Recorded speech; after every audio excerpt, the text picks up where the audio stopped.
ابو اسحاق ابراہیم فرماتے ہیں کہ ایک فقیر لوگوں میں اپنی عجیب و غریب صدا لگانے کی وجہ سے مشہور تھا۔ میں نے بھی اس فقیر کے بارے میں سن رکھا تھا، مگر کبھی اس سے ملاقات نہ ہو سکی تھی۔ وہ پیسے مانگتا اور کبھی پیسوں کے بدلے دعائیں نہ دیتا، جس طرح عام فقیروں کی عادت ہوتی ہے، بلکہ صدا لگاتا کہ لوگوں میری مدد کرو، جو کوئی میری مدد کرے گا میں اسے ایسی بات بتاؤں گا کہ وہ سن کر حیران ہو جائے گا، اور جو کوئی مجھے کچھ زیادہ رقم دے گا میں اسے ایک ایسی عجیب و غریب چیز دکھاؤں گا جو اس نے پہلے کبھی نہ دیکھی ہو۔ اس کی عجیب و غریب صدا لوگوں میں معروف ہوتی جا رہی تھی اور لوگوں کا تجسس ان کی بات سننے کے لیے بڑھتا جا رہا تھا۔ ایک دن بازار کچھ سامان لینے گیا تو مجھے فقیر کی وہی عجیب و غریب صدا سنائی دی۔ میں اس فقیر کی طرف چل دیا کیونکہ مجھے بھی اس کی بات سننے کا تجسس تھا۔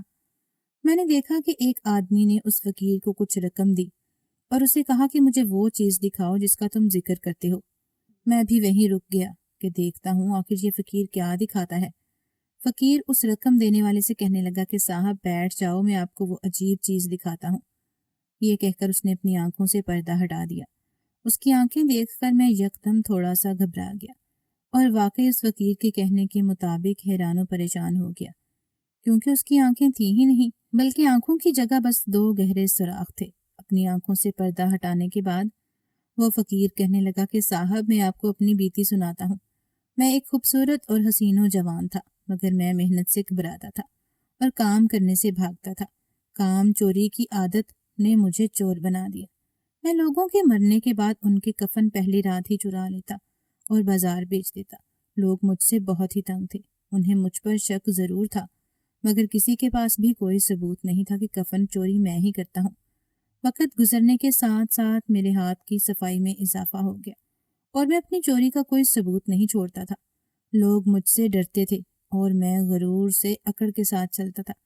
لوگ مجھے دیکھ کر وہاں سے خوف سے بھاگ جاتے۔ وہ کہتے تھے کہ یہ انسان نہیں، یہ شیطان ہے۔ ہم تو قبرستان میں دن جانے سے گھبراتے ہیں، یہ کس طرح رات کی تاریکی میں حساب کتاب کے پہلے دن کو قبر کھول کر اکیلا ہی کفن چوری کر لیتا ہے اور اسے ڈر بھی نہیں لگتا؟ ایسا کوئی انسان نہیں کر سکتا، یہ یقیناً شیطان ہی ہے۔ اور میں اس بات پر فخر کرتا کہ لوگ مجھ سے ڈرتے ہیں۔ اگر کوئی مجھے سمجھانے کی کوشش کرتا تو میں اسے خوب برا بلا کہتا۔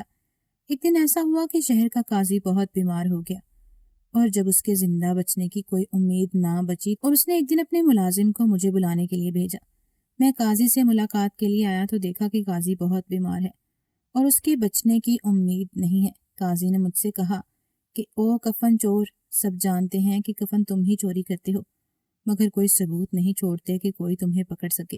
میں تمہیں 100 دینار دیتا ہوں کیونکہ اب مجھے اپنے بچنے کی کوئی امید باقی نہیں رہی، اور یہ دینار میں تمہیں اس لیے دے رہا ہوں کہ تمہیں تمہاری رقم مل گئی ہے، تو اب میرے مرنے کے بعد میری قبر کھول کر میرا کفن چوری مت کرنا۔ میں نے اسے کفن چوری نہ کرنے کا وعدہ کیا اور چلا گیا، مگر اللہ کے فیصلے اللہ ہی جانے۔ قاضی کا مرض اللہ کے حکم سے ٹھیک ہو گیا، وہ بالکل صحت یاب ہو گیا۔ پھر بہت عرصہ تک وہ صحت والی زندگی گزارتا رہا، اور پھر ایک دن اچانک اس کی موت ہو گئی۔ قاضی کی موت کی خبر سارے شہر میں پھیل گئی۔ پھر جب قاضی کو دفنا دیا گیا تو میرے دل میں اس کفن چوری کرنے کا خیال آیا۔ پھر سوچا کہ اس نے مجھے رقم دی تھی اور وعدہ لیا تھا کہ کفن چوری مت کرنا۔ شیطان نے میرے دل میں یہ بات ڈالی کہ چوروں کے بھی بھلا کوئی وعدے اور ایمان ہوتے ہیں، اور وہ رقم تو بیماری کی حالت میں دی تھی۔ اس بات کو بھی کتنے سال گزر گئے اور فوت اب ہوا ہے۔ چنانچہ شیطان حاوی ہوا۔ لالچ سے دل تو پہلے ہی بھرا ہوا تھا اور برے اعمال کی سیاہی دل پر جمی ہوئی تھی۔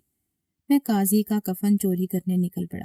جب قبر کھولی تو یہی سمجھ کر کھولی تھی کہ یہ قاضی کی قبر ہے، مگر قبر کھولنے کے بعد دیکھا تو اس میں بہت ہی خوبصورت لڑکی تھی۔ اس لڑکی کے حسن نے مجھے بہکا دیا اور میں بدکاری کی نیت سے قبر میں اترا۔ جو ہی میں نے اس کو ہاتھ لگایا اس لڑکی کی آنکھیں کھل گئیں۔ ابھی میں اس کی آنکھوں کی طرف دیکھ ہی رہا تھا کہ اس کی آنکھوں سے ایسی آگ نکلی کہ جن سے میری آنکھیں جلنے لگیں۔